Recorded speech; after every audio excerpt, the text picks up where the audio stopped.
На Скопје му се случува еколошка катастрофа. Остатоци од животни прехранбени продукти, пластика, железо, расфрлани по уличките низ населбите, од кои се шири неподнослива миризба и болести. Некои места во градот во овој момент се претворени во вистински депонии, а најкритична е состојбата во Шуто Оризари.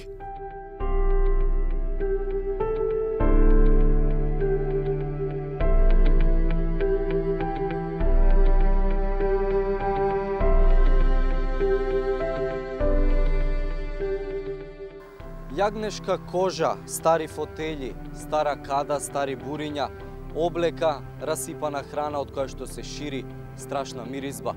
Овој потек од 20 метри на оваа мала уличка во Шуто Оризари е само мал пример за тоа каква е состојбата на стотици, а можеби и илјадници локации во главниот град.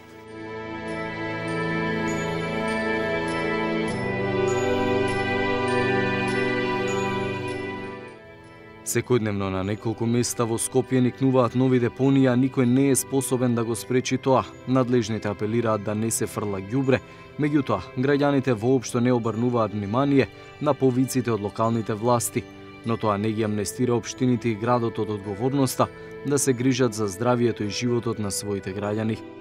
Состојбата во Шутка е критична. Таму освен што постои една депонија, односно место за претовар на ѓубрето, кој е под надлежност на комунална хигиена, спроти неа има дива депонија, која, верувале или не, е направена на пат. Меѓутоа сега никој не може да се движи по него, бидејќи е натрупан со ѓубре.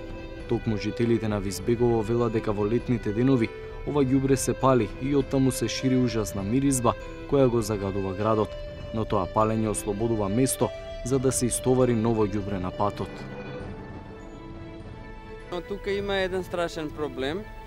Меѓу атарот на Визбегово и еве Шутка направена е огромна депонија за која што се вели дека е некаква станица на комунална хигиена.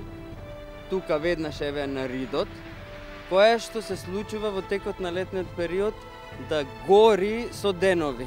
Доаѓале неколку пати и пожарни, гаснеле и така натаму. И од тука започнува всушност еден појас на загадување, кој што вообичаено кога воздухот се движи од Скопска Црна Гора спрема градот, всушност се загадува целиот град.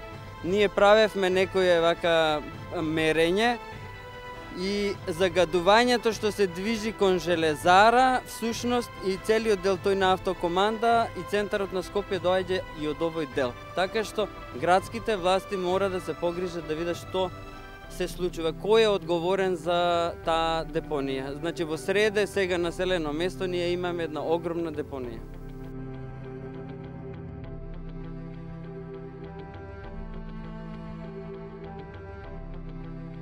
Последна станица на автобусот со број 19, еден од влезовите на општина Шуто Оризари.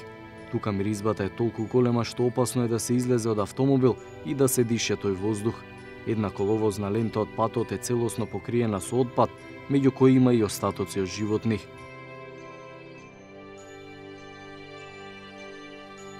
Што се однесува до Шутка, внатрешниот дел на Шутка, повелете, ќе прошетаме, ќе видите дека депонии внатре, во внатрешноста повеќе нема.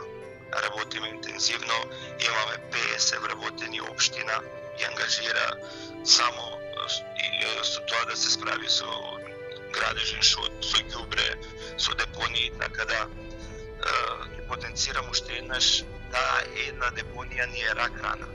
Која што е штетна за не само за Шутка, за половина град.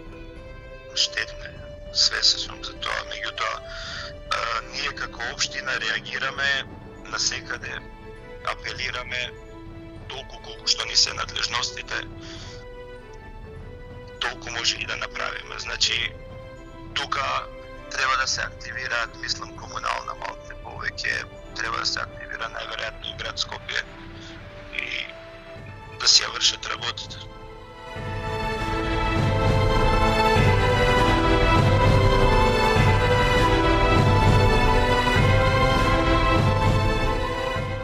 На излезот од Шутка пак подметнат пожар, гори друга дива депонија. И тука нема никаква екипа, ниту општинска, ниту градска, ниту пак противпожарна бригада. Град Скопје вели дека за малите депонии кои се појавуваат одговорни се општините и тие треба да се справуваат преку своите инспектори со несовесните граѓани кои фрлаат ѓубре и шут. Мирослав Богдановски, раководител на секторот инспекторат во град Скопје, вели дека засилено се контролираат голем број локации во градот и ригорозно ќе се казнува секој кој ќе фрли ѓубре или шут. Инспекцијските служби што се на град Скопје заедно со општинските мора да се искоординираат и да бидат постојано на терен. Значи мора да се контролира теренот и да ги спречуваат прекршителите, односно луѓето што несовесно го фрлаат тоа ѓубре на јавна површина. Значи напоминувам уште еднашка дека во наредниот период што следи контролите ќе бидат многу позасилени. Ќе има казни за секој прекршител. Апел до граѓаните да пријават секое тоа што ќе го видат некој да прави прекршок во однос на јавната чистота, да го пријават до инспекторатот на град Скопје. Веднаш ќе бидат пратени инспектори и веднаш ќе се постапи согласно законот. Еден ТВ се обиде да стапи во контакти со директорот на јавното предпријатие Комунална хигиена, едно од најбитните предпријатија за одржување на хигиената во главниот град. Меѓутоа тој не одговори на нашите телефонски повици.